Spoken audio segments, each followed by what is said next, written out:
Welcome back to a follow-up video from my kind of queen walking farming video from user MSN. He asks, wondering if you could do a vid regarding how to take out CC when doing a queen walk, advice on when to drop rage or if it's even needed.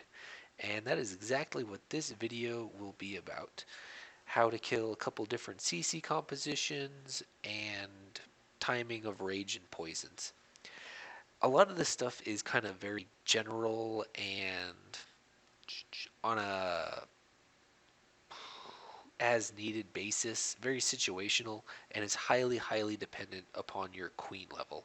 For example, on my mini account, I have a level 10 queen, and anytime I use a level 10 queen to do a queen walk and kill the CC, I have to use a rage every single time. Even if I pull it out in the middle of nowhere, have to use a rage to kill it. But on my level 30 queen, I can get away without using a rage most of the time, but again, it's situational. The general rules are if you have one defense on you, you're probably going to need a rage, probably about maybe 60-70% of the time, depending on what's in the CC composition, like if it's Valks or something like that, for sure. If it's all loons, you can get away with Poison Spell and you'll be just fine. If there's 2+ defenses, especially if one of those defenses is an Expo, you're going to need a rage, hands down. The biggest thing that is really important though is when you do your queen kill of the CC, try to do it out of range of his defenses, and if you do have to rage, then try to accomplish multiple objectives with that same rage. So kill the CC with that rage, kill the king, kill the queen, take out 2 or 3 key defenses, something like that. Try to accomplish multiple things with that one rage, and your queen walks will be more effective. With that out of the way, let's get into some of these CC kills. So we're going to start off with killing a hound in the clan castle. Queen comes down. So here we go. There's the rage that I dropped in order to kill the queen, and she had a couple defenses on her. I dropped some hogs, and here comes the hound flying across the battlefield.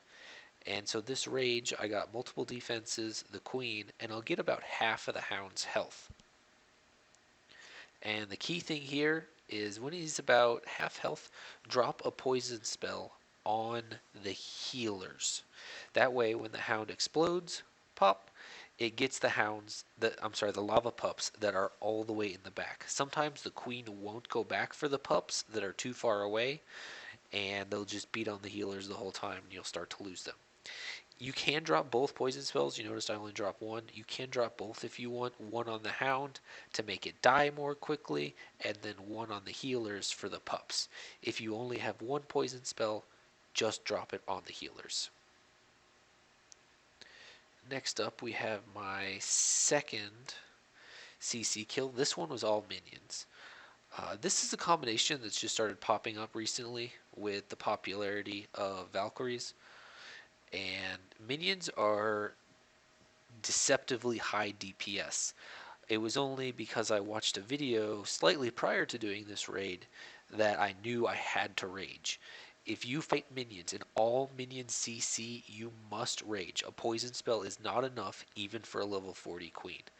As you can see, they come out. I'd already pre-raged because I knew I was entering a high DPS area, and I knew that the CC kill was going to be relatively soon. So again, you can see I'm accomplishing multiple things with that rage. Got the clan castle, got the king, and got an expo down, all with one rage. Next up, we're going to look at Paul here doing a Dragloon combo. Now again, these are some higher level queens, but the same principles apply no matter what. If you have a lower level queen, like say 15, 20, somewhere in there, it's just going to take a little bit longer, but everything remains the same. So here, he lures the CC and he fights it with only one archer tower on him, so he doesn't need any rages or anything. He drops the first poison. Level 4 poison is what you need. and the hounds must path from one end of the poison spell all the way to the other, and they will just naturally die all on their own. He drops the second poison at the feet of the queen, and she will just kill the dragon. Again, if you have a lower level queen, it'll take a little bit longer, but she will live. Now, if you're fighting a dragon and you have like 2 defenses on you, probably going to need a rage. The last one is Kay here fighting number 6. It's another Dragloon, or is it a Hound? I think it's a Hound. Excuse me. And he has a little bit. I mean, it's still a level 30 Queen, which is good. But if you have, probably a level 20 Queen or lower, a Hound is not a threat, but it takes a long time to get to. It's a lot of health and then clearing all the pups. It takes a while. So he does a great lure, and he fights the Hound outside of any defense range whatsoever, and he drops in 2 wizards. Yeah, 2 wizards there to speed up DPS on the Lava Hound. And he used Earthquakes, so he has no poison spells. So the other benefit that these wizards provide is they pick up all of the lava pups on the backside in order to help out the queen. And they make that Lava Hound go down much, much more quickly. To quickly recap, everything's relative to your queen level. I highly recommend practicing in multiplayer. I know there's not a lot of CCs in multiplayer, but you got to practice to kind of get the feel for how much damage your queen can take. But if you're, still kind of new to it, not really sure, definitely bring a rage for your queen every single time in war to be on the safe side, and try to accomplish multiple objectives with that rage, and your queen walks will be much more successful. Thank you, MSN, for requesting this video, and if you guys have any comments or want any other stuff, just let me know in the comments below.